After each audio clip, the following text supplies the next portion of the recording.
Baruch Shem Kavod Maluto, Leolam Vaid. Bendito seja seu glorioso nome, seu reino é para todo sempre. Shabbat Shalom Lekulam, Shabbat Shalom para todos, para todo o povo em Teshuvah, em todos os pontos do planeta Terra. Seja muito bem-vindo, você que está aqui pela primeira vez. Meu nome é Raimson Correa e sou um dos professores aqui neste maravilhoso canal que tem a honra de compartilhar com você os estudos desta maravilhosa porção que estamos estudando neste Shabbat, que é a porção de número 11, Vaigash, e aproximou-se, ou e se aproximou.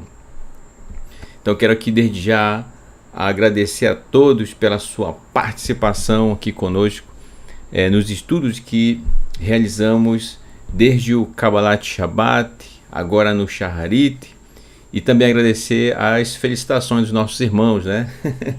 Pela gestação da minha querida esposa Silene, tá bom? Muito obrigado, tá? E que o Eterno vos abençoe grandemente, 1000 vezes mais, tá bom? Estamos muito felizes também, tá? Que bom! Dia esse a que o Eterno se referiu chamando de meu santo dia, que é o dia de Shabbat.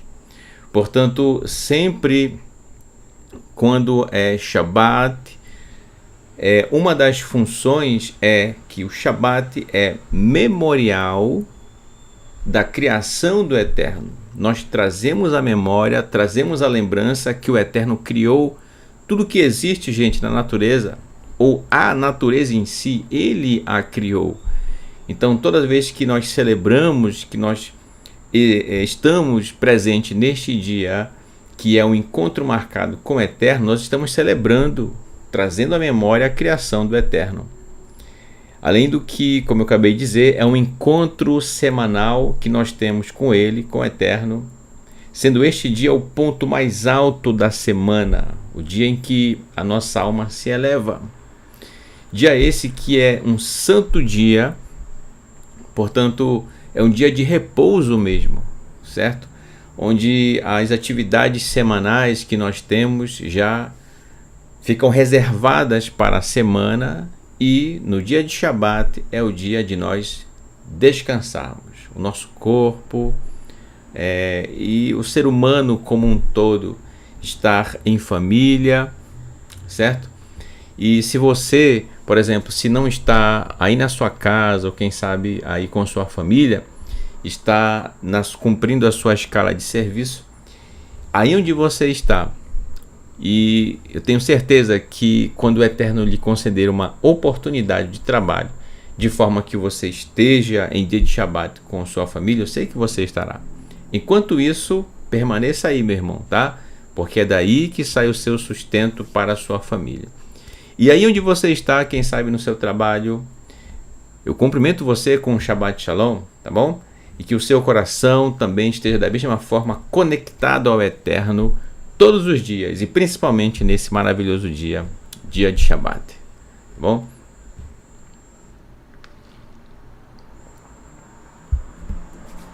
Maravilha.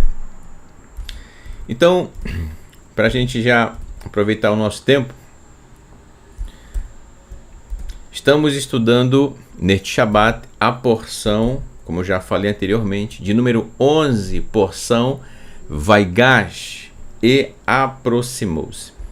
No estudo de ontem, no Kabbalat Shabbat, nós estudamos esse momento inicial em que Yosef ele começa a estar mais próximo dos seus irmãos, mas ainda sem mostrar quem ele realmente é, o próprio Yosef. Até então, os irmãos de Yosef o veem como um dos maiorais do Egito, claro, depois do próprio faraó, mas eles estão ali em busca de alimento em si, mas se veem numa situação muito complicada, porque o copo de Yosef, em que ele tomava o fruto da vide, portanto o vinho, foi encontrado, isso foi feito de propósito, a mando do próprio Yosef, foi encontrado na sacola de cereais ou de grãos de Beniamim. E dessa forma foi criada toda uma situação para fazer parecer que Beniamim estaria roubando algo do Egito.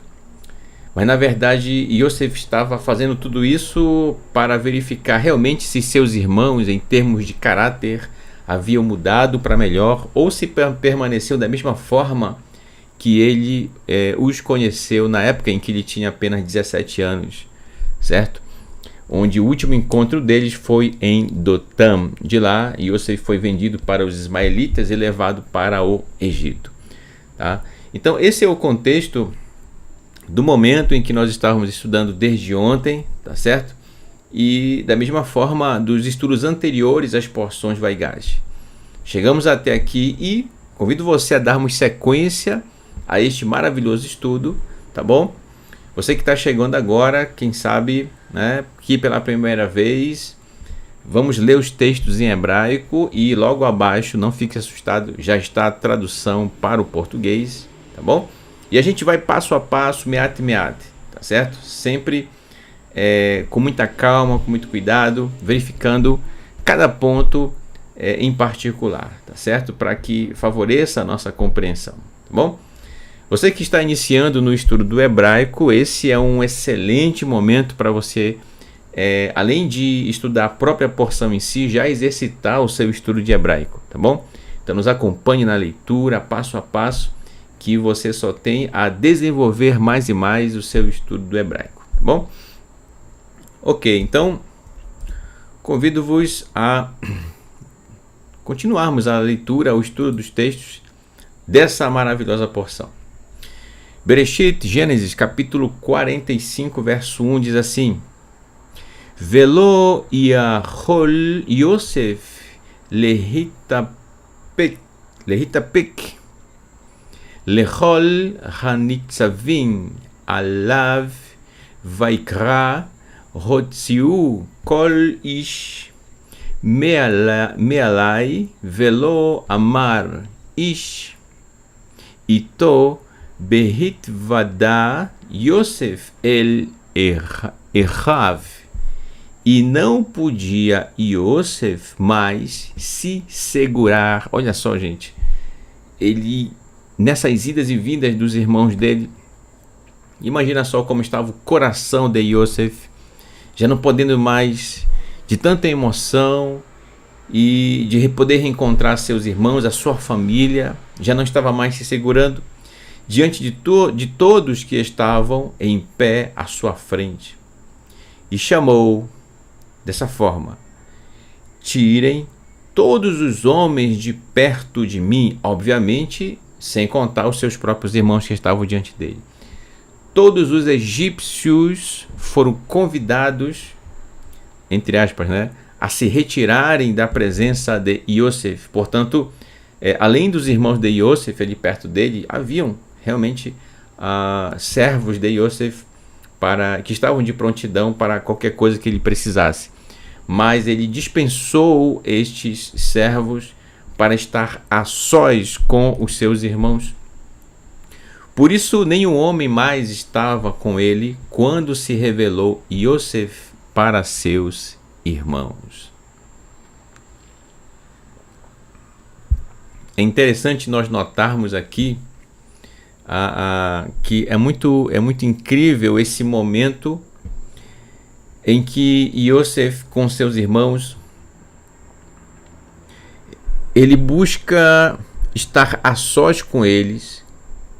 A princípio pode parecer para alguns deles, dos irmãos de Yosef, quem sabe, né, deve pensar assim, o que aconteceria agora entre eles, porque já estava só Yosef e eles naquele ambiente, né? Eu ia dizer recipiente, naquele ambiente, certo? Então, e agora? O que aconteceria? E aí a expectativa. E olha só o que Yosef fez nessa hora. Verso 2. Vaiten et kolo, e entregou sua voz, bivri vaishmeu Mitzrayim vaishma beit paro, e entregou sua voz no choro, e o ouviram os egípcios, e ouviram a casa do faraó. Então veja que nessa hora em que ele eleva a sua voz, eu estou falando de forma literal mesmo, tá? Ele elevou a sua voz, isto é, numa grande amplitude, realmente ele soltou esse choro, e choro esse carregado de tudo aquilo que estava dentro dele, os seus temores, os seus sofrimentos, suas angústias, sua expectativa sobre o que aconteceria se um dia tornaria a ver seus irmãos, sua família. Tudo isso que estava dentro dele, ele colocou para fora através desse choro, desse grito. Gente, vamos lembrar, Yosef, todos que estão aqui, na verdade, todos seres humanos, como você e eu, certo? Suscetíveis a sentimentos, a expectativas, a alegrias e decepções, tudo isso faz parte do ser humano, certo? Então, nessa hora em que ele eleva a sua voz, ele grita mesmo, certo? Então, ele coloca isso para fora. Verso 3. Vaiomer Yosef, e disse Yosef el Ahav para seus irmãos. Olha o que ele diz. Ani Yosef Haod, eu sou Yosef, José. Haod Avi Chai, ainda vive meu pai, né? Ou ainda meu pai vive? Ele faz essa pergunta. É interessante a gente observar que, hora ou outra, né, de vez em quando, conforme a narrativa da Torá, Yosef ele faz a mesma pergunta. Ele pergunta se o pai dele, Jacó, estava vivo. Ora, mas o próprio Yehuda, anteriormente a esse momento que a gente está lendo aqui, ele já não havia dito que sim, o pai dele estava vivo e que inclusive tinha 2 filhos com sua esposa Rachel, em que um havia morrido e só restava uma criança, uma Yelet, como ele mesmo fala anteriormente. Mas Yosef, ele pergunta de novo. Então aí a gente percebe o quão ansioso, no bom sentido da palavra, estava Yosef por reencontrar seu pai, que ele tanto amava, né? É como quem, mesmo depois de uma resposta da parte de Yosef, de que sim, Jacob estava vivo, certo? E que estava vivendo dessa forma triste pela perda de seu filho Yosef, mas Jacob estava vivo, mas ele, Yosef, faz questão de perguntar de novo. Incrível isso, né? Então ele quer muito reencontrar seu pai. E agora está diante de seus irmãos. E olha só, ele diz: eu sou Yosef, ainda meu pai vive? E não podiam seus irmãos por responder a ele, pois estavam alarmados de sua face. Nenhum deles, dos irmãos de Yosef, esperava que, imagina, naquele momento, aquela autoridade que estava diante deles, este homem, pudesse se revelar como sendo Yosef, o irmão deles, né? Imagina só o espanto deles, ficaram perplexos. Verso 4. Vaiomer, e disse Yosef el Ahav para seus irmãos. Olha o que ele disse. Geshu na elai, aproximem-se, eu rogo, elav, para mim, aproximem-se, eu rogo, para mim.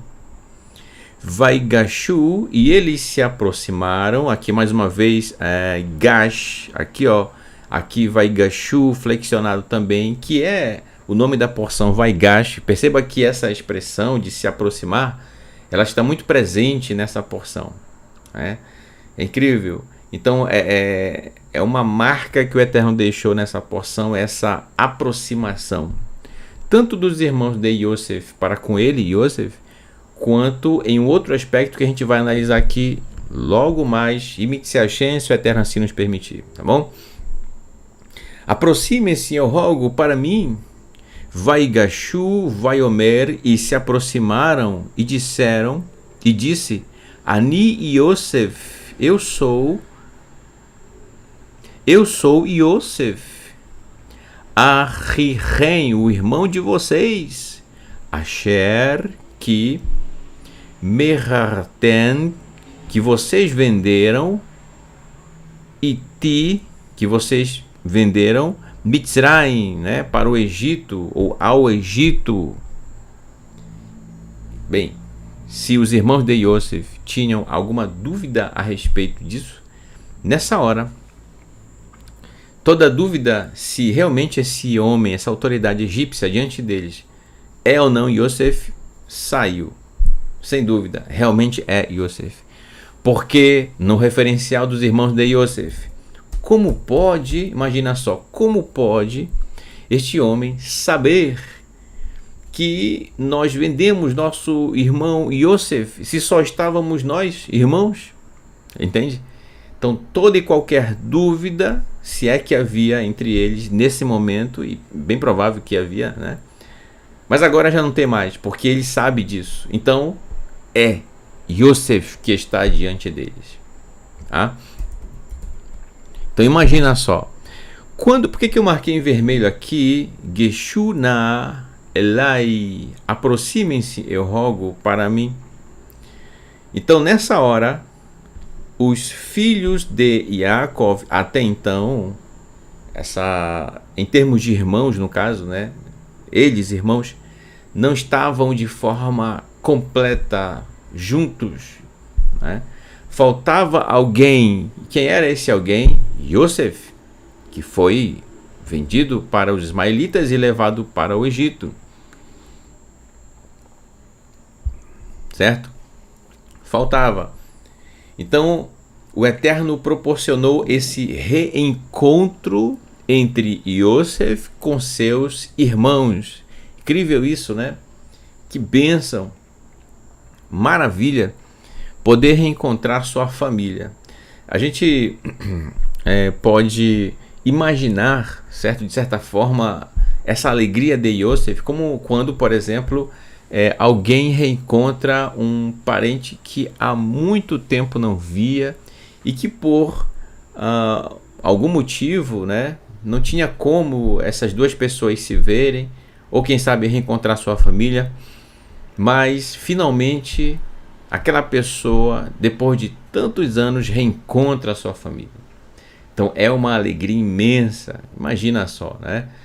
Bem, claro, cada caso é um caso, existem situações diversas que poderiam ter motivado, em cada exemplo que eu poderia dar aqui, essa pessoa estar distante, mas em si o sentimento familiar realmente é algo incrível, né? Então essa aproximação de Yosef com seus irmãos, e principalmente de Yosef com Yehuda, né, que ele é quem está falando diretamente com Yosef, é uma aproximação incrível e que traz, olha só, uma indicação do que haverá futuramente. Como assim, irmão Raimus? Tanto é que a parte desse assunto que eu estou falando agora tem a ver com a referência da Haftarah, certo? Então, para quem leu a Haftarah, e mais ainda, para quem acompanhou o estudo com o nosso querido Moré Marcos Aurélio, olha só, né, no domingo, Shabbat Shalom, Moré Marcos Aurélio, obrigado pela sua contribuição, pela sua maravilhosa aula no domingo, examinando os profetas, né? Inclusive, eu estava acompanhando, ele citou que essa porção ela é muito incrível, né, na vida dele, marcou a vida dele, e eu digo que não só a dele, a minha também, e de tantos irmãos nossos, de tantas pessoas, não só, gente, que acompanham aqui o canal, mas também pessoas de várias gerações antes da nossa, certo? Porque é um relato de algo que aconteceu nessa maravilhosa família, que é a família de Yaakov, um relato maravilhoso, que traz aí esse reencontro depois de tantos altos e baixos na vida de Yosef, também dos irmãos de Yosef, de Yaakov. Incrível, né? Então é isso, tá bom? Então, mais calma, certo? Meat, pouco a pouco, vamos caminhando, tá certo? Então, esse reencontro de Yosef com seus irmãos aponta para um futuro que haverá, não sabemos como, de um futuro reencontro, que a gente vai falar daqui a pouco, tá bom? Não vou estragar a surpresa, tá? Calma, vamos lá, meat, pouco a pouco. Verso 5. Aí Yosef diz assim, ó: Veatá, e agora, al teatzvu ve'al irar benechem ki mekartem oti hena ki lemirya shlachni Elohim lifneihem.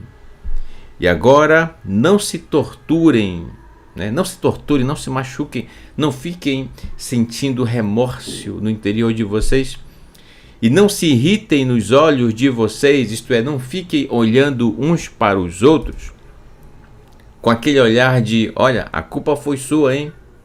Não, a culpa foi dele, a culpa foi dele. Não. É isso, gente, tá? Não se irritem nos olhos de vocês, porque me venderam. Pois, olha só, pois para preservar a vida me enviou Elohim à frente de vocês. Então aqui Yosef, já entendendo o plano do Eterno para aquele momento, no que estava acontecendo ali, tanto na terra de Canaã, na terra do Egito, quanto nas terras próximas a Canaã e Egito, aquela fome que veio, Yosef já havia entendido o propósito do Eterno. E não havia ninguém que pudesse, além do próprio Yosef, administrar o Egito em termos de armazenamento, de mantimentos, de tal forma a passar por estes 7 anos de grande fome. Não tinha ninguém, tinha que ser Yosef, e ele foi colocado nessa posição de liderança no Egito para administrar todo esse estoque de alimento para passar esse período, né? Então, por isso ele procura dizer para seus irmãos para não se, como diz o texto, para não se irritarem nos olhos entre eles. Não se irritem nos olhos entre vocês, tá? Não fiquem culpando uns aos outros. Existe algo muito maior do que isso. Nessa hora, Yosef entende por que aconteceu o que aconteceu. Lá em Dotã, lembra? Isso ficou marcado na vida de Yosef, que o colocaram na cisterna, depois o venderam para os ismaelitas.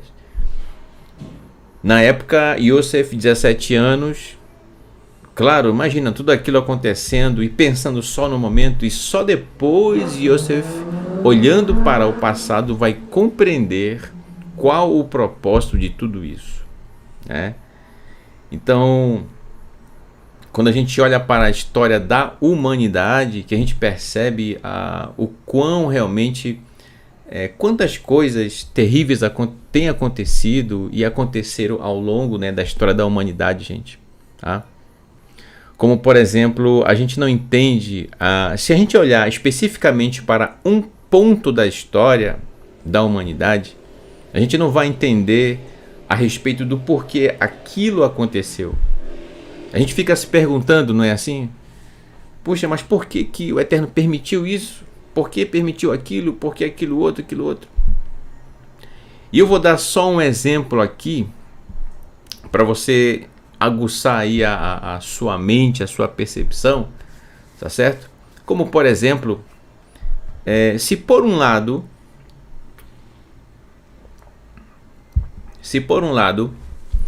olha só, se por um lado muitos do povo de Israel se envolveram em práticas ao longo de sua história e que está registrado no Tanar, práticas que desagradavam e contrariavam a Torá, de certa forma. E isso veio a provocar, como por exemplo, a dispersão do povo de Israel em alguns momentos de sua história. Eu digo isso com todo respeito, gente, tá? Veja bem, como por exemplo, houve um período em que o povo não observou o descanso da terra que o Eterno havia dado aos filhos de Israel para que proporcionassem a terra de Canaã, certo? Assim como tem o Shabat, que cada um realmente deveria procurar guardar com amor e com carinho, é claro, mas também havia o Shabat, havia o descanso realmente da terra em si. Ela precisava descansar para que produzisse mais frutos. Era preciso que houvesse esse momento.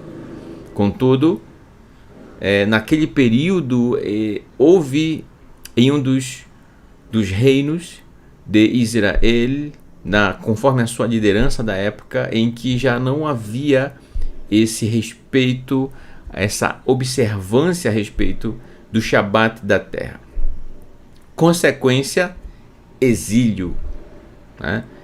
Fora outros momentos que houveram também de invasão, que o território de Israel sofreu. Jerusalém foi sitiada várias vezes, certo? Então algo terrível aconteceu nessas invasões, né? A própria invasão em si é terrível. Então imagina só a catástrofe que foi essas invasões, muitas mortes, pessoas levadas cativas, né? Uma consequência por uma atitude tomada antes. Ok, isso é histórico. Mas quando a gente olha no olhar mais amplo da questão, certo? Vamos lembrar aqui, gente, ao mesmo tempo em que algo terrível aconteceu por causa da atitude de alguns dentre o povo, por outro lado, olha só que incrível, o povo de Israel, ao ser disperso pelo mundo, lá aonde foram enviados, lá aonde estiveram, continuaram servindo ao Eterno. Na sua maioria, continuaram servindo ao Eterno. Não se desfizeram das tradições, por sinal, boas tradições, baseadas no Tanar. Ensinaram seus filhos a respeito da Torá, dos profetas, dos escritos. E a gente vai falar um pouquinho mais a respeito disso mais adiante, tá? Então, por isso, você percebe, só para concluir aqui essa análise, esse pensamento, veja só que se por um lado realmente algo terrível aconteceu em vários momentos na história do povo de Israel, por outro lado, isso acabou conduzindo, claro, tudo isso, o Eterno movendo, acabou conduzindo para algo bom. É óbvio que as guerras são ruins, é óbvio que absurdos aconteceram, isso ninguém pode negar. E realmente não podemos aprovar nenhum tipo de preconceito, como por exemplo, contra o povo de Israel, jamais. Mas agora você consegue perceber que ao mesmo tempo em que essas coisas terríveis que aconteceram, ao mesmo tempo, o fato de alguns dentre o povo Yehudi terem sido levados para outros lugares, acabou levando a Torá para outros povos. Olha que incrível! Gente, poderia ter sido de uma outra forma? Poderia.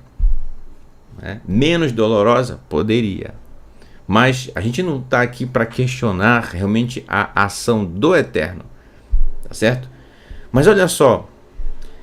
Vamos ver aqui um detalhe interessante a respeito do que a gente está analisando aqui a respeito dessa aproximação de Yosef com seus irmãos e de uma outra aproximação que a gente vai ver já já e que tem a ver com a Haftarah, é que houve um período na história do povo de Israel também, e isso faz parte da Haftarah, em que o reino de Israel foi dividido em dois: o reino do norte e o reino do sul. Você já vai entender qual a conexão entre esse reencontro de Yosef com seus irmãos com o assunto da Haftarah.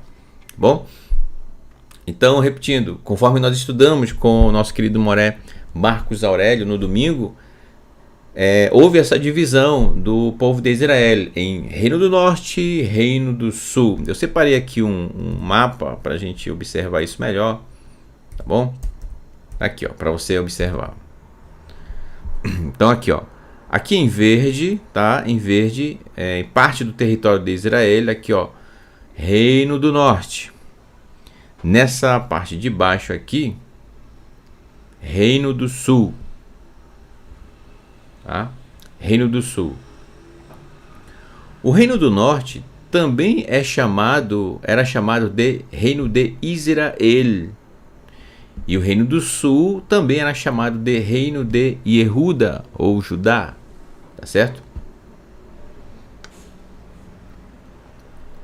No Reino do Norte, aqui, então o que acontece? Haviam 10 tribos, dentre elas Efraim, Dan, Menashe, Isacar, Zevulun, Naftali, Asher, Gad, Reuven, né? A tribo de Levi estava espalhada no território de Israel, né? Então, o Reino do Norte, vamos falar aqui um pouquinho sobre o Reino do Norte, né? Ele durou apenas 2 séculos e acabou caindo sob o domínio assírio, tá certo? Detalhe, caiu sob o domínio assírio e o Eterno havia levantado profetas dentre o povo de Israel, nesse caso o Reino do Norte, tá certo? Que é o Reino de Israel, também assim chamado. E os profetas ali eram os profetas no Reino do Norte: Eliarro, profeta Elias, Elisha, o profeta Eliseu, Amós e Roshea, Oséias. Anunciaram a mensagem do Eterno, mensagem de Tshuvá, isto é, de retorno. Gente, todos os profetas só tinham uma única mensagem, obviamente da parte do Eterno. E que mensagem era essa? Uma mensagem para que eles retornassem para o Eterno de suas práticas abomináveis que já estavam realizando, inclusive idolatria. Acompanhe a Haftarah e você vai ver direitinho, tá? Inclusive houve reis de Israel que se juntaram a esposas realmente idólatras, tá? E que inclusive o profeta Eliarro sofreu perseguição por causa disso, certo? Fique sabendo. Então, o que acontece? O Eterno levantou profetas para falar aos líderes do Reino do Norte. Contudo, em 721 antes da Era Comum, Choron foi invadida pelo exército assírio e a população israelita foi exilada, certo? Foram os primeiros a serem levados cativos. Foram levados para a Síria. Chegando na Síria, houve uma assimilação forçada realizada pelo reino da Síria sobre o povo de Israel, no caso o Reino do Norte, que para lá foi levado como cativo, fora as mortes que aconteceram. E você sabe que quando era realizado invasões, batalhas aconteciam e muitas mortes, obviamente, se realizavam, né? Quem não morria era levado cativo. Então não era muito lucro no pensamento de quem invadia, no caso dos assírios, especificamente os assírios, né, em relação ao Reino do Norte. Não era muito lucro eliminar todos os combatentes, né? Na verdade, eles pensavam em ser muito melhor levá-los como escravos de guerra para trabalhar em suas terras, entendeu? Porque dessa forma teriam mão de obra e construiriam aquilo que desejavam em seus reinos, tá? Mas haviam os homens valentes e que lutavam até o fim, então não tinha como. Então, inevitavelmente aconteciam as mortes, tá?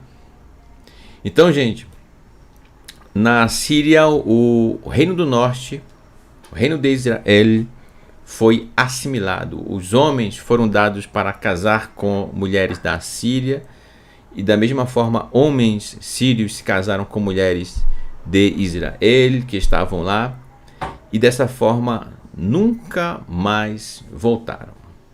Nunca mais retornaram para Israel.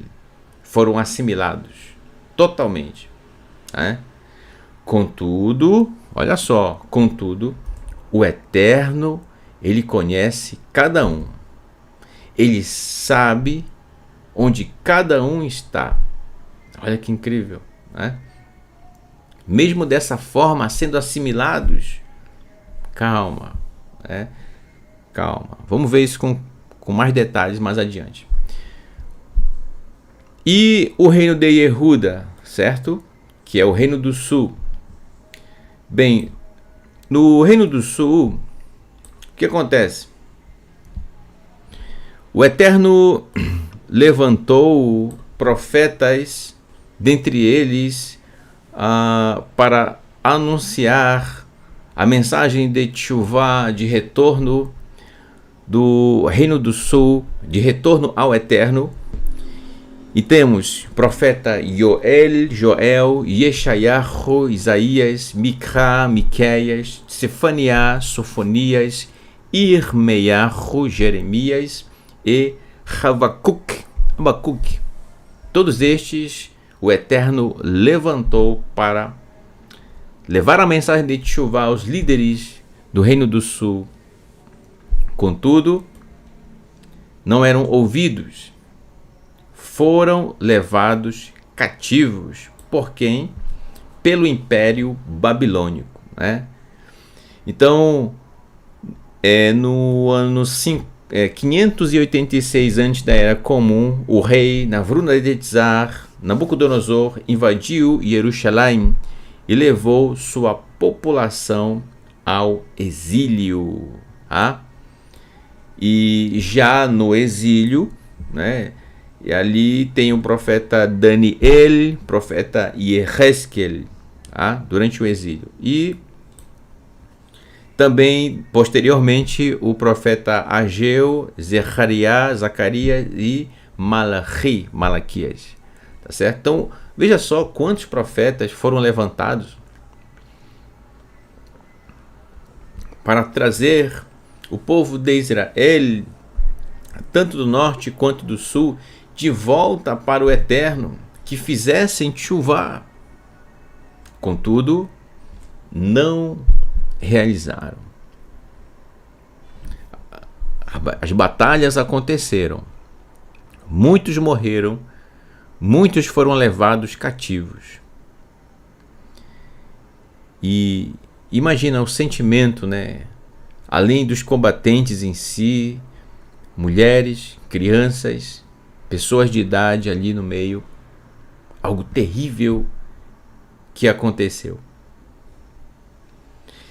E a respeito disso, o que acontece? Apenas o Reino do Sul, o Reino de Yehuda, tempos depois, é que retorna ao território de Israel. Entende? Somente eles é que retornam. O Reino do Norte não retorna para o território de Israel. Então, 10 tribos foram assimiladas e nunca mais retornaram para o território de Israel, certo? Então, dentre do Reino do Sul estão o próprio Yehuda Biniamim e também Shimon. Dessa forma, o que acontece? Se nós verificarmos aqui um texto nos profetas, você vai já entender qual a conexão entre o reencontro de Yosef com seus irmãos e o que a gente está analisando agora, tá bom? No profeta Yeshayahu, no profeta Isaías, no capítulo 27, verso 12, dando sequência ao que a gente está falando aqui das tribos de Israel, né? Diz assim, ó, capítulo 27, verso 12 de Yeshayahu, Isaías: Verhayá Bayom, e acontecerá que Bayom Rahu, que naquele dia, Yarbot Adonai Mishbilet Hanahar Adnahal Mitzrayim Veaten Teluktu Leachat Achat Bnei Israel. E acontecerá que naquele dia debulhará Adonai como se debulha a espiga, desde a torrente do rio, no caso do rio Eufrates, até a do Egito. E vós, filhos de Israel, sereis colhidos um a um. Aqui uma representação, gente, do que o texto se refere. Olha que incrível, né? O que acontece? Apesar de 10 tribos já terem sido assimiladas pelos assírios, bem como pelas nações ali circunvizinhas,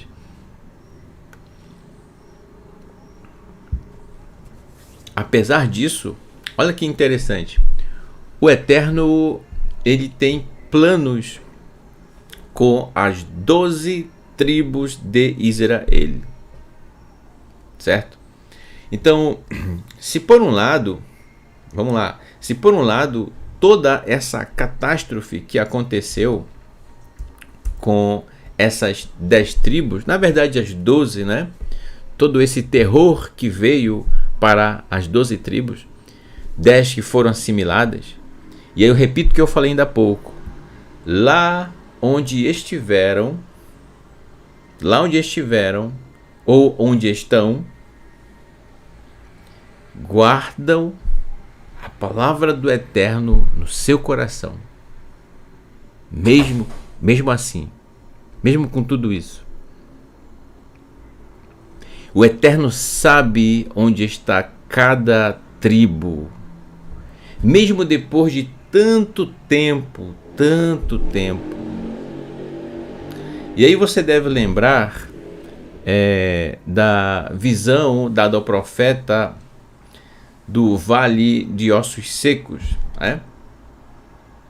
No capítulo 37 você percebe ali em que aqueles ossos secos, portanto sem vida, tornam a vida.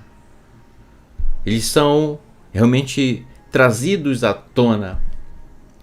Então, gente, olha só, na história do povo de Israel, quem imaginaria, como por exemplo o idioma ivrit, ninguém imaginava até certo tempo atrás que ele voltaria depois de ter passado por várias situações, e quando se imaginava que se perderia essa língua kadosh, mas não, ela foi mantida. Sobreviveu a vários períodos, a várias eras, e aqui está o ivrit, o hebraico, onde você e eu temos a oportunidade de estudar, de conhecer, de poder ler, né? Olha que incrível! Quem poderia imaginar, né, que as tradições do povo de Israel sobreviveram a tantas coisas, contudo estão aqui. O território de Israel lá está com o povo de Israel lá, né? Muitas pessoas retornando para o território de Israel, geograficamente falando mesmo, né? Entende? E olha que incrível, como eu citei anteriormente, de novo, aqueles que estão nas nações lá a Torá está sendo praticada por essa pessoa, sendo conhecida pelas pessoas que moram próximo àquela pessoa. Então a Torá, nos nossos dias, está brilhando em diversas nações e talvez você, meu irmão, nem sabia disso. O Eterno está vendo tudo isso, entende? E aí você percebe que realmente, quando se pensa, mas como é que a Torá vai alcançar tal país, vai alcançar tal região, tal localidade? Meu irmão, se o Eterno quer, acontece. Ele tem as suas maneiras de agir, entende? Ele tem o seu modo de atuar. Assim como Yosef, quem imaginaria que toda aquela situação envolvendo Yosef com seus irmãos, quem imaginaria que ele, Yosef, seria destacado, separado pelo Eterno para ser alguém realmente que supriria as necessidades, tanto do próprio Egito como de sua própria família, pela fome que viria. Então olha só, algo que de imediato a gente vê uma coisa horrível, os irmãos vendendo o seu próprio irmão, mas no final das contas, olha só, num plano maior, a gente percebe a mão do Eterno em tudo isso. Da mesma forma, as 10 tribos que nunca mais retornaram, elas existem, talvez não na configuração de tribo como a gente conhece hoje, ou pelo menos tem aquela imagem de todos próximos ali vivendo juntos, mas de alguma forma elas estão. O Eterno sabe onde está cada um, tá? Sabe? E no devido tempo, isso aqui que está no texto que nós acabamos de ler vai acontecer. E acontecerá que naquele dia debulhará Adonai como se debulha a espiga. O que é debulhar a espiga, gente? Se refere aqui ao trigo, né? Aqui uma ilustração. Aqui este rapaz, esse homem, né, com a sua foice, já no período da colheita. Debulhar, gente, é um processo todo até chegar no trigo em si, tá? É todo um processo. Quem trabalha no campo sabe muito bem disso, certo? Inclusive pode falar até muito mais do que eu não sou do campo. Eu pesquisei um pouco sobre o assunto para poder falar aqui no estudo, mas quem tem maior conhecimento de causa é quem realmente trabalha no campo, né? Então me corrija aí se eu estiver errado, tá? Então olha só, quando a pessoa, este homem aqui, vamos falar dele, né? Ele vai separando, ele vai pegando de feixes em feixes e vai ceifando, certo? Vai cortando aqui, juntando em feixes, separando para dar sequência ao processo de debulha.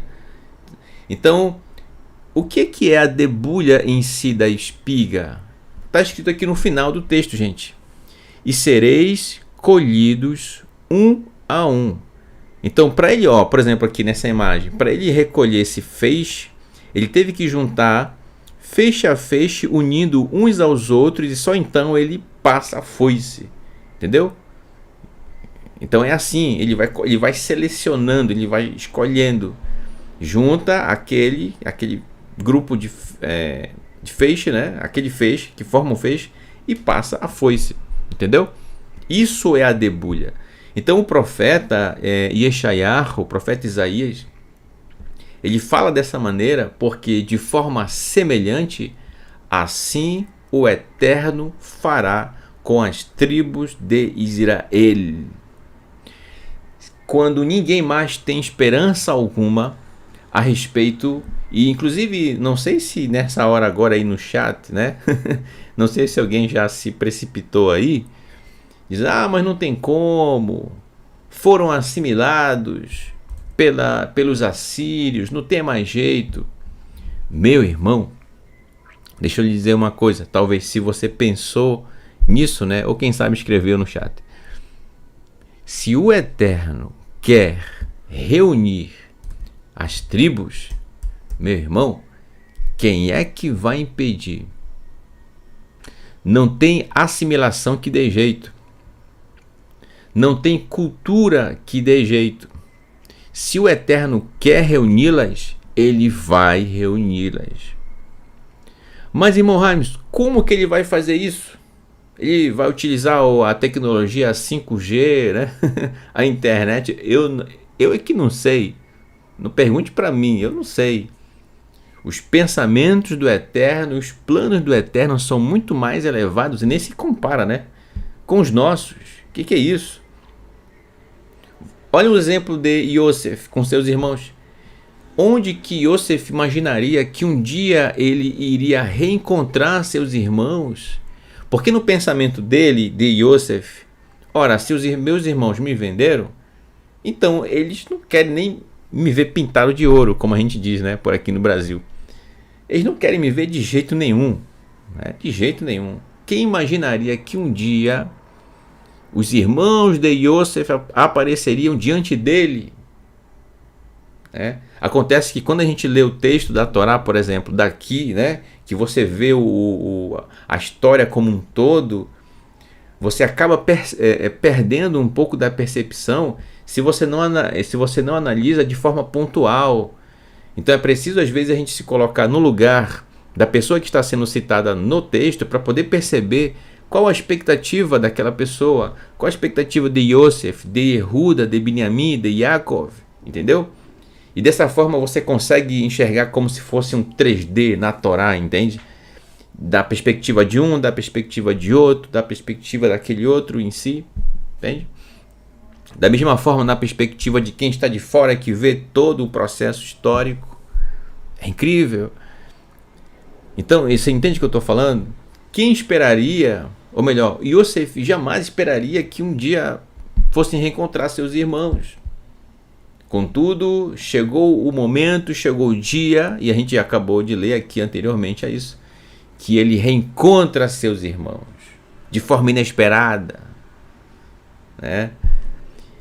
E da mesma forma, o Eterno, como diz o texto, colherá um a um, assim como na debulha aqui, ó, na hora da ceifa, né? São colhidos, né? Que incrível! Existe uma passagem em Matitiahu, no livro de Mateus, no capítulo 24. Só confirmar aqui, ó, para eu não errar aqui na referência. Matitiahu, isso mesmo. Capítulo 24, verso 29 ao 31, né? Yeshua fala algo muito semelhante ao que está aqui no profeta Yeshayahu, né? Fazendo jus, inclusive, ao que ele, Yeshua, nosso Mashiach, falou certa vez, né? Que ele não veio abolir a Torá e nem os profetas, muito pelo contrário, mas veio plenificá-los. O que é plenificar a Torá e plenificar os profetas? É mostrar o que realmente eles dizem, o que realmente lá está escrito, qual o significado disso, qual a elevação, o quão elevado é tudo isso, a Torá, os profetas, entendeu?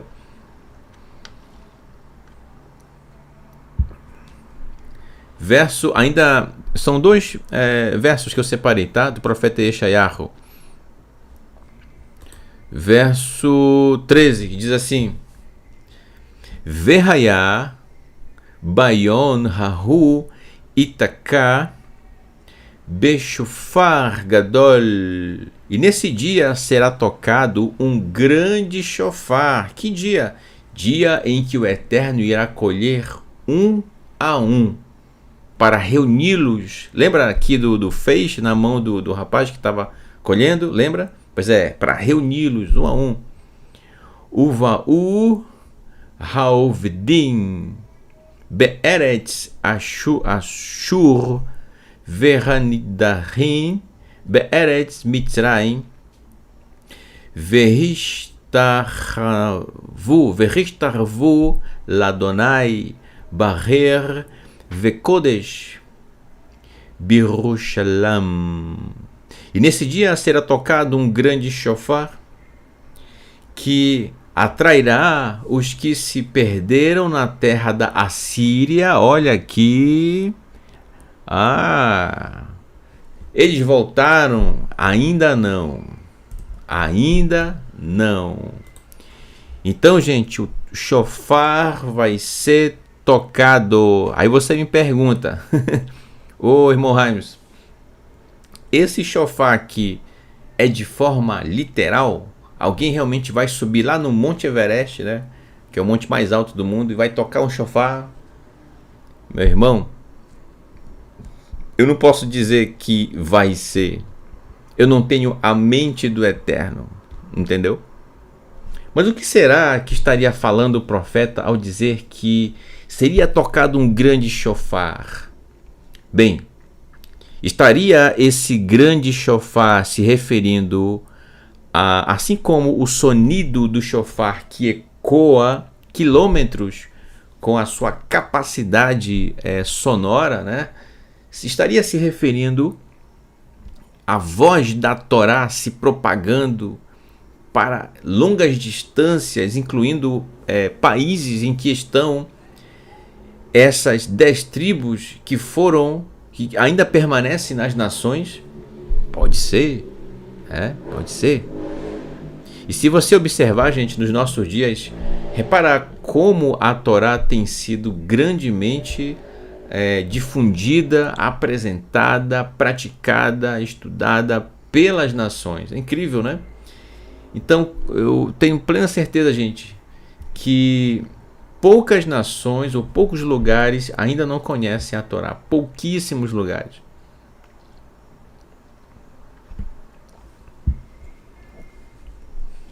Então, nesse dia será tocado um grande shofar que atrairá os que se perderam na terra da Síria, as 10 tribos, e os que foram dispersos pela terra do Egito.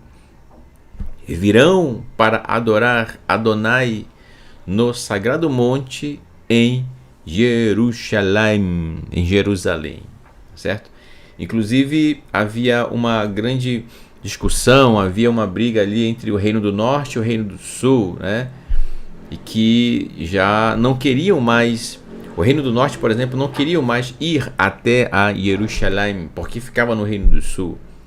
Então, a partir daí surge uma série de problemas, uma série de discussões, certo? Inclusive, o Reino do Norte acabou criando para si outros deuses, construíram imagens de escultura, coisa que o Eterno abomina, construíram, só para não permitir que os que eram do Reino do Norte fossem até o Reino do Sul por ocasião de Jerusalém. Portanto, não podiam mais fazer as celebrações de peregrinação. Não podiam mais ir, por exemplo, em Jerusalém para celebrar Pessah, né? Não podia mais.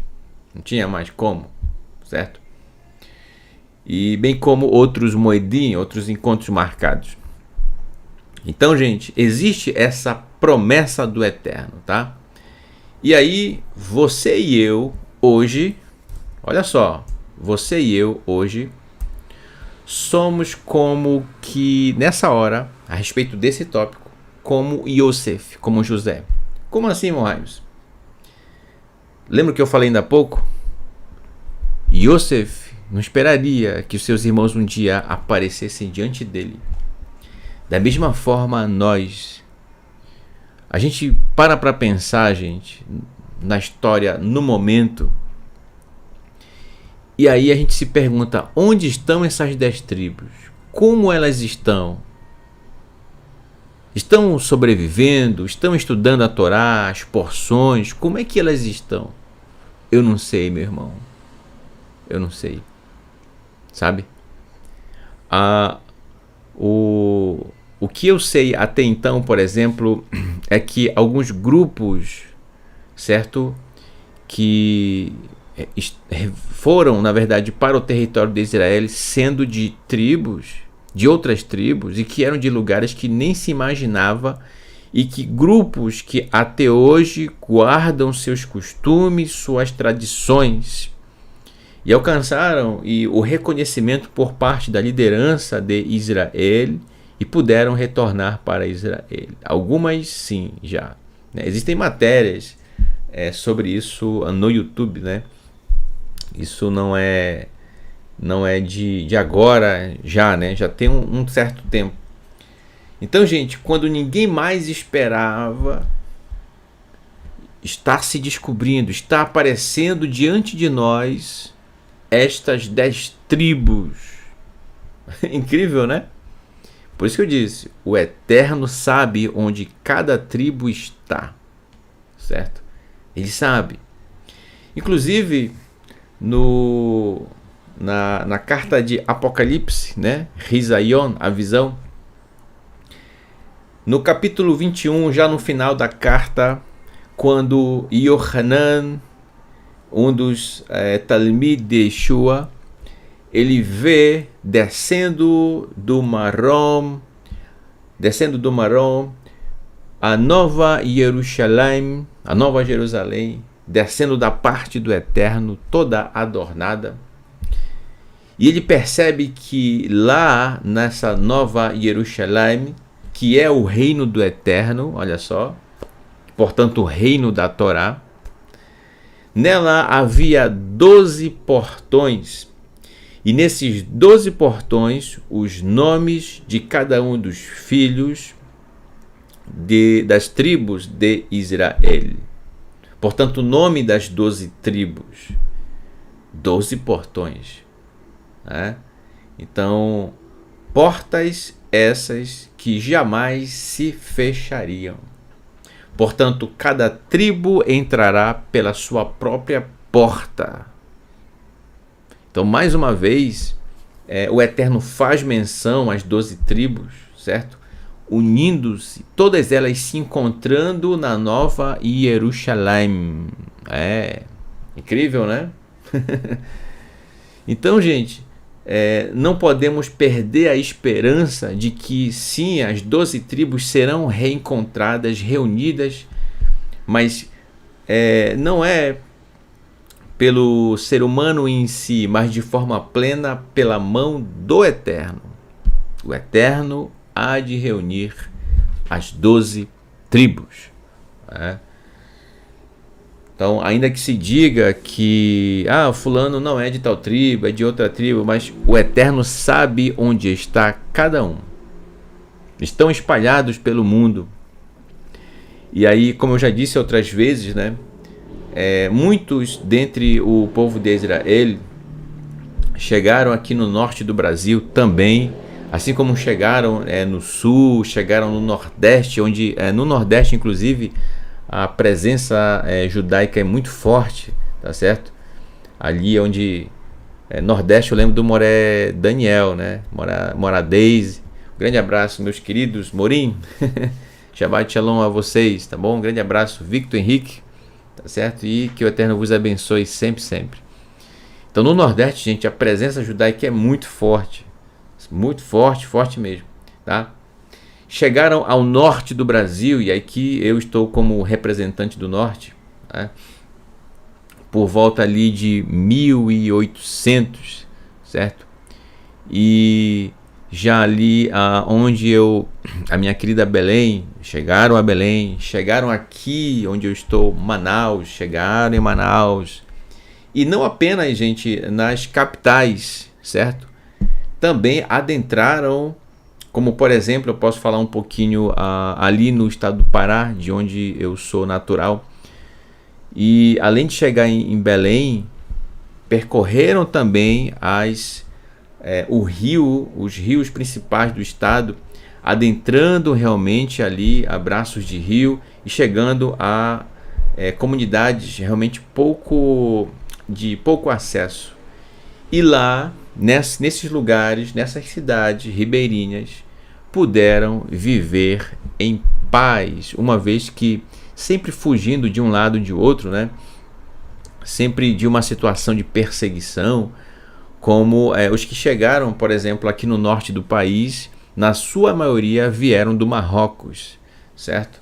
Então existe muito a presença do judeu que viveu no Marrocos, né, marroquina, no norte do Brasil, certo? Existem seminários sobre esse tema no YouTube, né? Tem várias pessoas que já fizeram trabalhos, inclusive acadêmicos, a respeito disso. Muito rico material.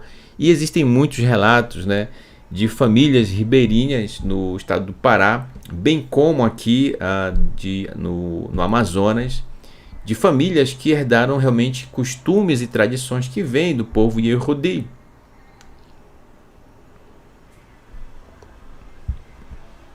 Né? Então ninguém entendia como, por exemplo, alguns costumes certas famílias tinham, outras não. Né?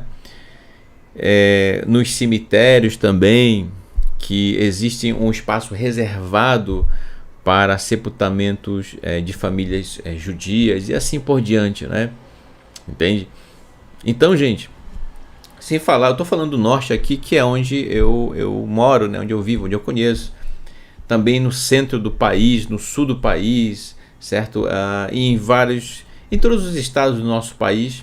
Eu estou falando a nível de Brasil, mas se a gente for estender isso, gente, em todo o planeta está a presença do povo Yehudi, o povo judeu, certo? O povo de Israel está, entendeu? Então você está percebendo o que eu falei ainda há pouco?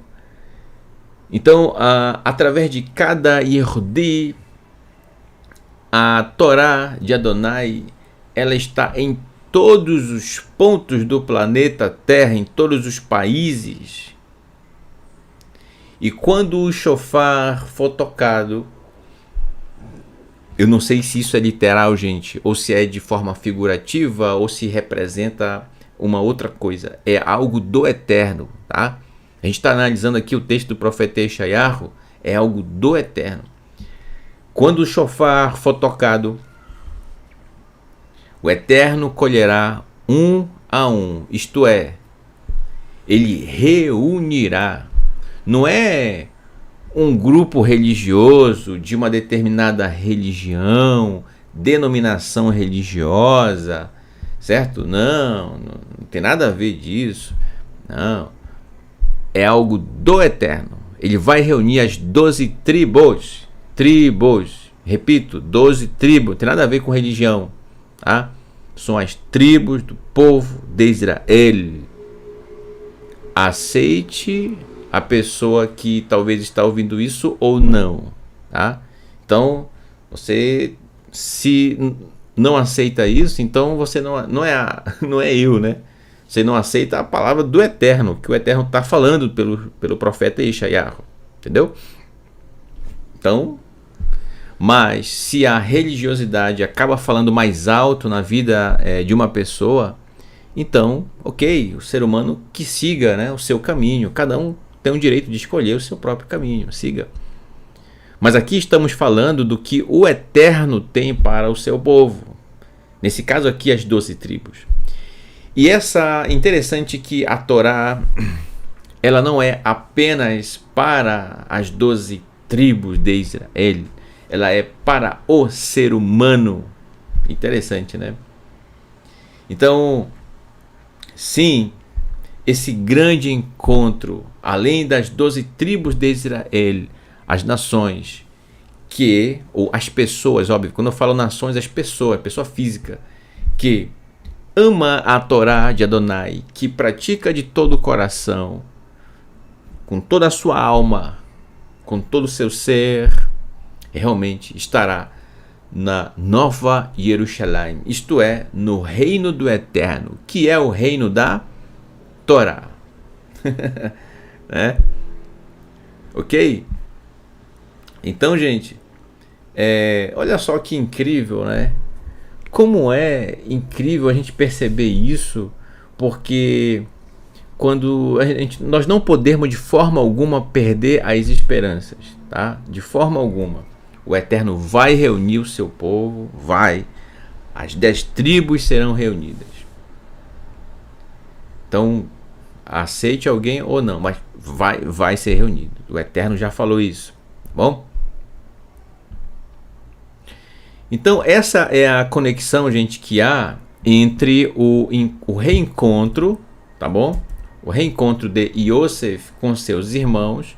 Portanto, ali as 12 tribos, ou pelo menos os patriarcas das 12 tribos, foram novamente reunidos. Olha que incrível, né? E esse reencontro aponta para um futuro reencontro das 12 tribos de Israel. Como vai ser? Aonde vai acontecer? Como será? Bem, aonde? Jerusalém, né? Mas como? De que forma? Eu não sei. Coisas do Eterno. Bom? Coisas do Eterno. A nós cabe viver as instruções dele, do Eterno, a cada dia. E se o Eterno tiver misericórdia de nós, né? Então, nós veremos esse reencontro, né? Eu gostaria, por exemplo, de poder ter a oportunidade de ver esse reencontro das 12 tribos, né? Imagina, gente, algo maravilhoso, entendeu? Melhor ainda se, por exemplo, você estivesse em Jerusalém quando isso acontecer, né? Eu fico imaginando o quão feliz será as 12 tribos reunidas. É algo inimaginável, algo fantástico, algo incrível, fenomenal, né? Coisa do Eterno.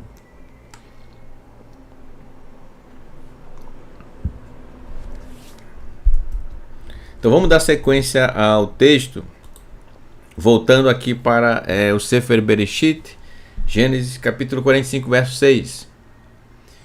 Yosef continua: uma fome está sobre a terra nos 2 últimos anos, e durante outros 5 anos não haverá plantio nem colheita. Ele está falando para seus irmãos a respeito do sonho, né, do faraó. Verso 7. Elohim enviou-me à frente de vocês para garantir seus descendentes sobre a terra. Aí viriam, né, as tribos. E salvar a vida de vocês com um grande livramento. Verso 8. Assim, olha só, não foram vocês que me enviaram para cá, e sim Elohim. E ele fez de mim um pai para o faraó, senhor de toda a sua casa e regente de toda a terra do Egito. E Yosef está explicando para seus irmãos que cargo Yosef ocupa ali no Egito, e que, portanto, um cargo de prestígio, de liderança mesmo, tá? E o que está acontecendo, né? Essa fome que veio naquela época e que Yosef estava administrando os mantimentos do Egito. Verso 9. Apressem-se, subam a meu pai e digam-lhe: eis o que seu filho Yosef diz. Então ele dá esse recado para dizerem para Jacó: Elohim tornou-me senhor de todo o Egito. Desce ao meu encontro, não demores. Olha só. Então Yosef, com muito desejo de poder reencontrar seu pai, diz essas palavras. Ele quer muito reencontrar seu pai. Já reencontrou seus irmãos. E agora diz assim, verso 10. Vayashavta be'eretz Goshem. E tu viverás na terra de Goshem. Vehaita karov elav ata uvanecha uvnei benecha vetzontcha uvekara vechol asher lach. Tu viverás na terra de Goshen e ficarás perto de mim. Tu, teus filhos, teus netos, rebanhos, tudo que possuis. Então, tudo isso aqui, gente, recado de Yosef para seu pai Yaakov. Tá? Agora que ele já sabe que os seus irmãos dizem a verdade naquilo que pronunciam, Então ele confia que vão levar realmente esse recado para seu pai. Tá? Verso 11. Ali eu farei provisões para ti, no caso em Goshen, para que não sejas atingido pela pobreza, tu, tua casa e todos os teus bens, pois 5 anos de fome ainda estão por vir. Já estavam no 2º ano, tá? Desse período tão difícil, de grande fome que veio ao Egito naquela época. E Yosef, muito preocupado em guardar a vida de seu pai, né? Verso 12. Vejam com os seus olhos e os olhos de meu irmão Beniamim, pois é a minha boca que fala a vocês. Todo mundo ainda espantado, né, com essa notícia de que do próprio Yosef, de que ele é o Yosef vendido pelos seus irmãos, né? Ainda lá em Dotam. Verso 13. Digam ao meu pai quanto sou honrado no Egito, e tudo o que viram, e tragam depressa meu pai para cá. Yosef, né, muito ansioso agora para reencontrar seu pai. E aí, verso 14. Vaipol al tsavorei Beniamim Ahiv, e caiu sobre o pescoço de Beniamim, seu irmão. Vai ver Uvneamim berra al tzavarav, e chorou, e Beniamim chorou sobre o pescoço dele. Aqui uma ilustração, tá, desse momento tão incrível de Yosef com seu irmão Beniamim. Os dois choraram um sobre o ombro do outro. Então imagina um encontro que fez com que a vida voltasse aos corações de seus irmãos. A vida voltasse ao coração de Yosef.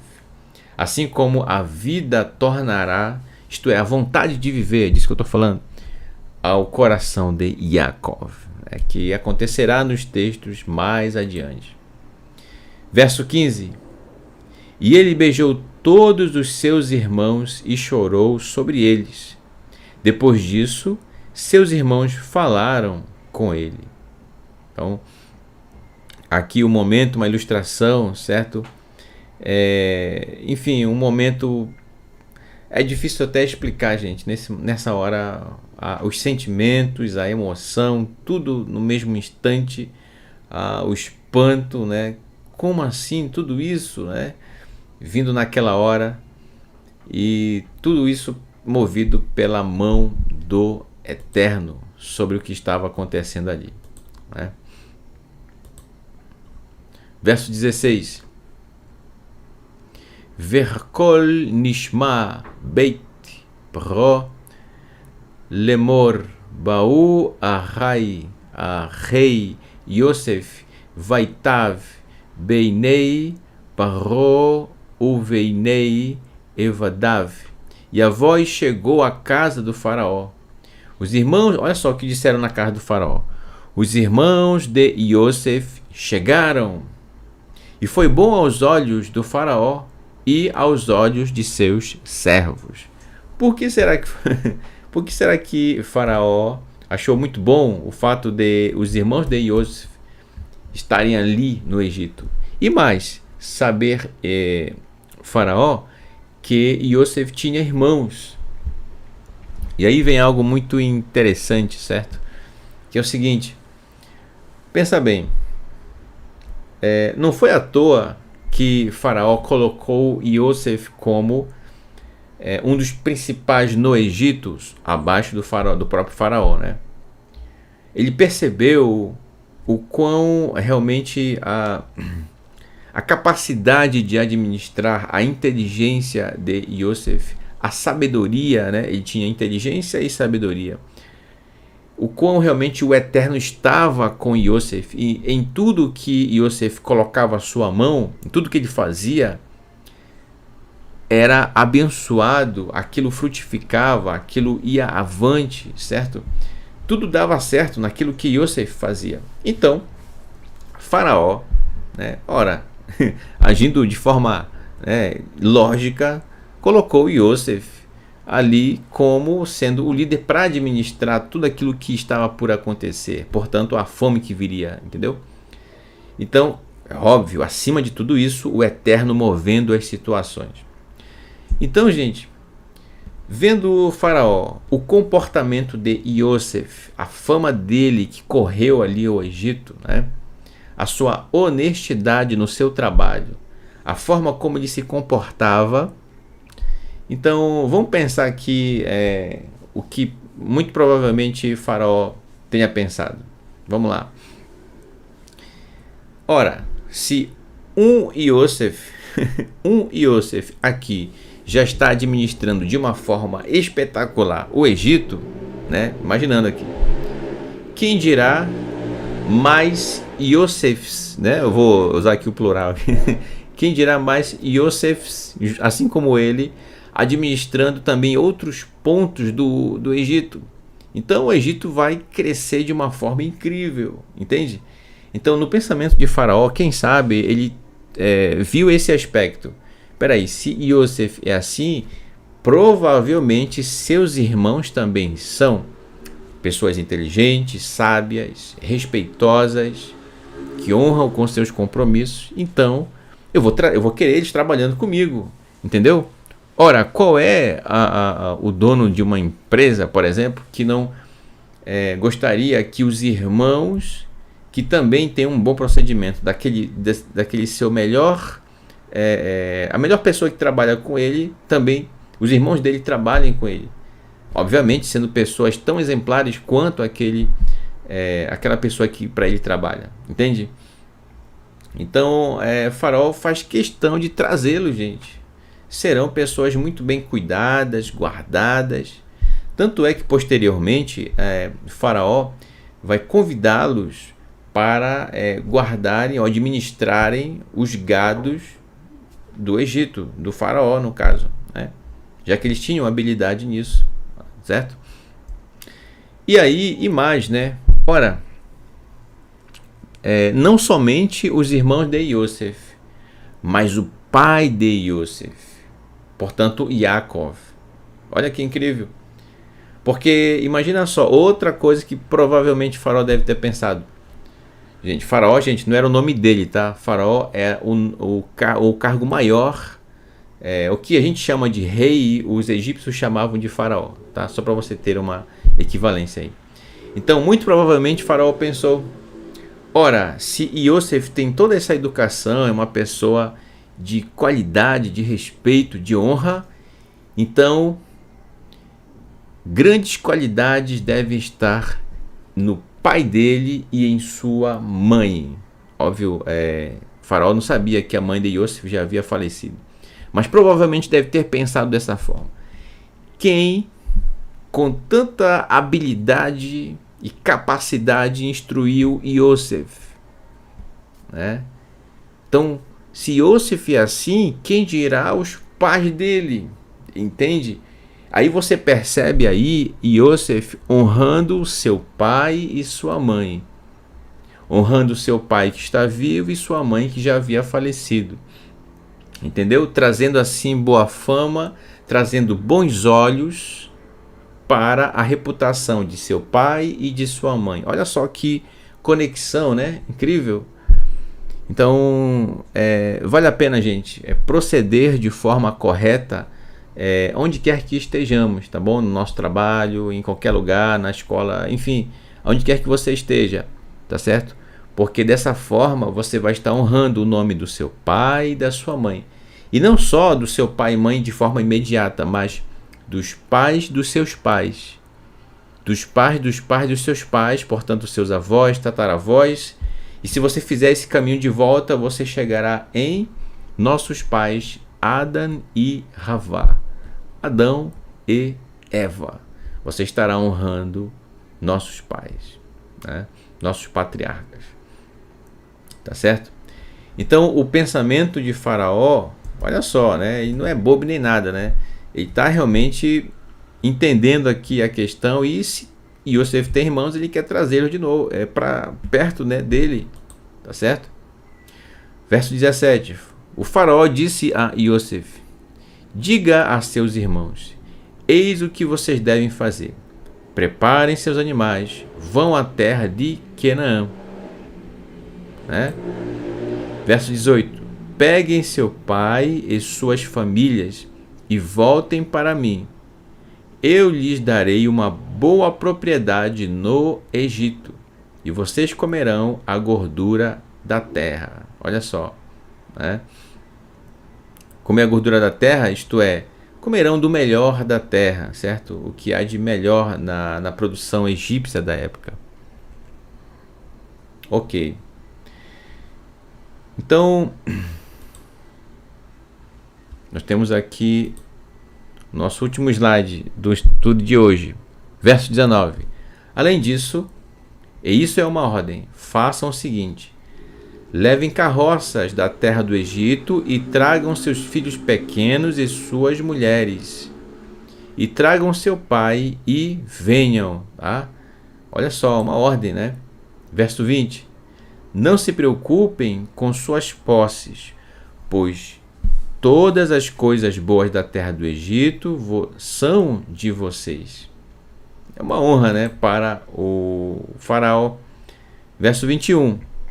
Os filhos de Israel agiram dessa forma, e Yosef deu-lhes carroças, como o faraó ordenou, e deu-lhes provisões para a jornada. Então, olha que incrível, né, a forma como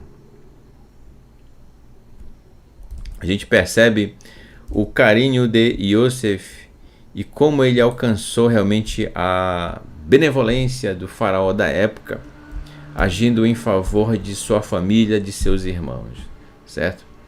Yosef, ele agora quer muito reencontrar seu pai. Reencontrou seus irmãos, quer agora reencontrar seu pai.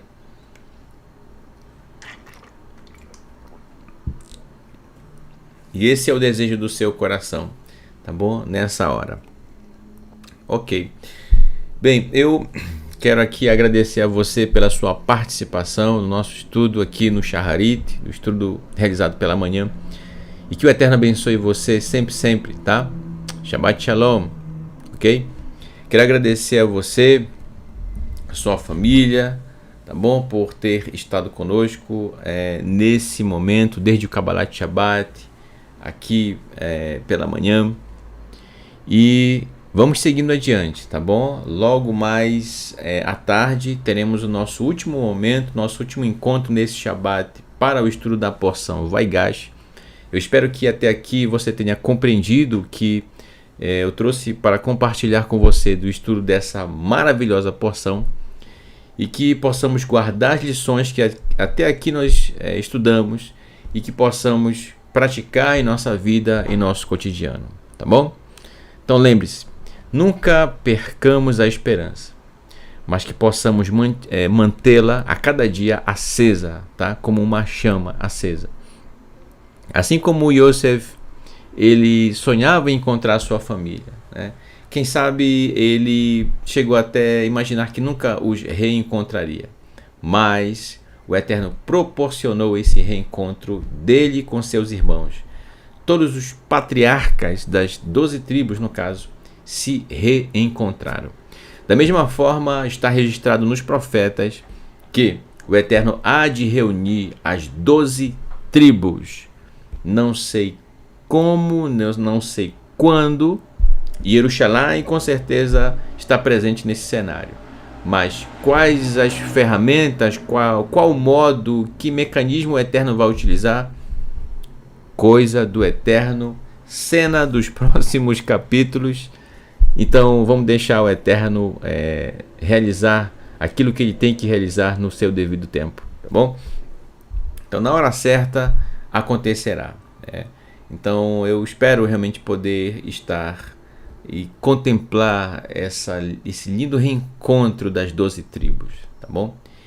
cujo encontro dos patriarcas no estudo da porção que a gente encontrou até aqui sinaliza, simboliza ou aponta para esse grande reencontro das 12 tribos de Israel, tá bom? Ok, então deixo com você o meu Todarabá, meu muito obrigado por tudo, tá certo? Convido você a recitar conosco a Birkat Kohanim, a bênção sacerdotal, tá bom? Brachá essa que está no Sefer Bamidbar, Números, no capítulo 6, verso 24 ao verso 26. Deixa eu pegar aqui o violão para a gente recitar a Brachá.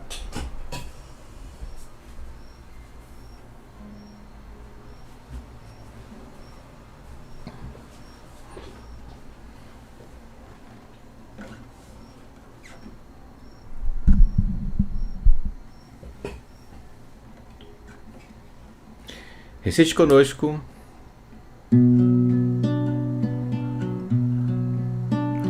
Yevarechecha Adonai veish merecha Yair Adonai panav elicha vichunika Isa Adonai panav elecha Veyasem lecha shalom Veyasem lecha shalom Yevarechecha Adonai veish merecha Yair Adonai panav elicha vichunika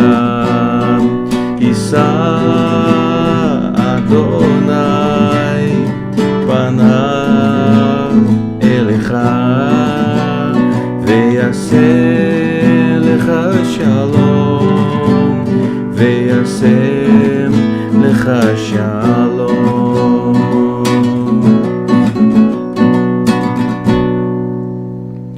Que o Eterno te abençoe e te guarde.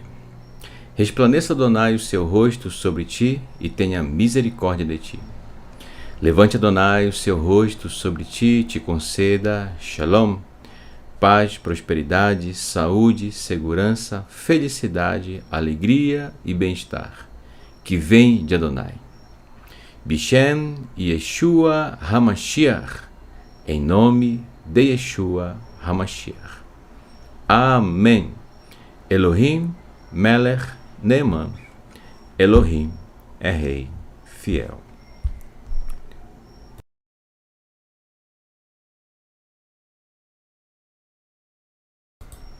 Então, mais uma vez, eu agradeço a todos os irmãos pela sua participação aqui conosco e me despeço de vocês. Vamos cantar aqui um terlim? Vamos cantar um terlim. Terlim Aleph. Vamos cantar o Terlim Aleph, né? Terlim é o Salmo, né? Salmo 1.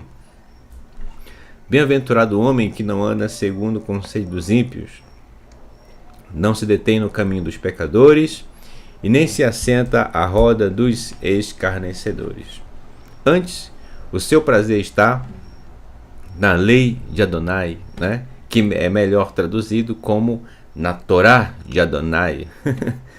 E na sua Torá medita de dia e de noite. Ele é como a árvore plantada junto à corrente de águas, que no devido tempo dá o seu fruto. Então, que possamos guardar as instruções do Eterno com todo amor, com todo carinho, com toda dedicação, tá bom? Então cante conosco esse maravilhoso Terlim. Terlim Aleph. Então, nosso próximo encontro será às 16 horas. E Mitzvah Hashem, se o Eterno se nos permitir. Ok? Então, Shabbat Shalom. Lehik Traot.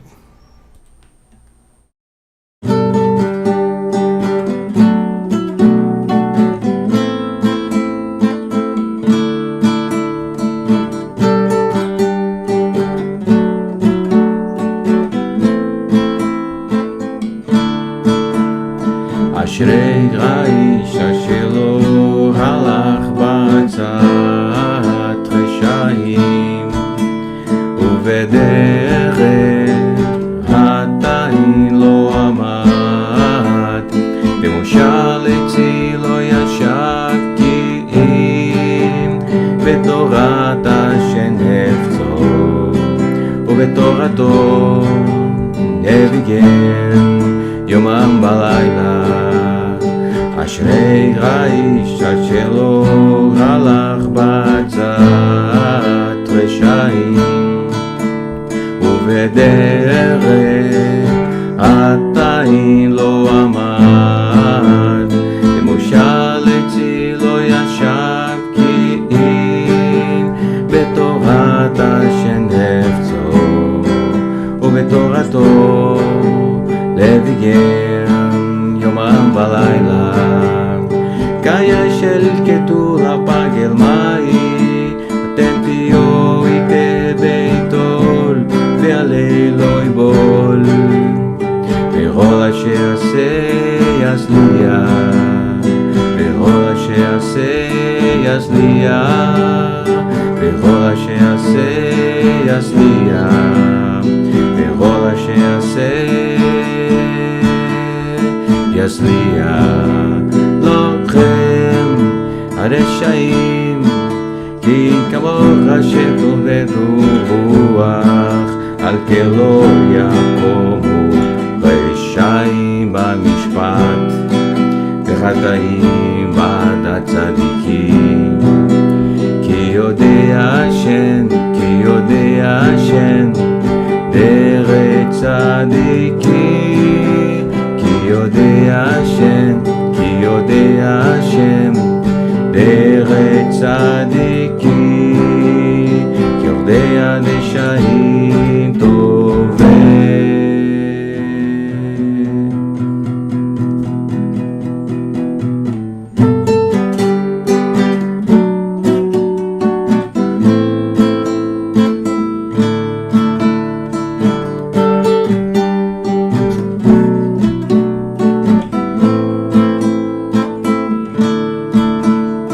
אשרי האיש אשר לא הלך בעצת רשעים, ובדרך עדיין לא עמד, במושב עצי לא ישב, כי אם בתורת השם חפצו, ובתורתו נביגם יומם בלילה.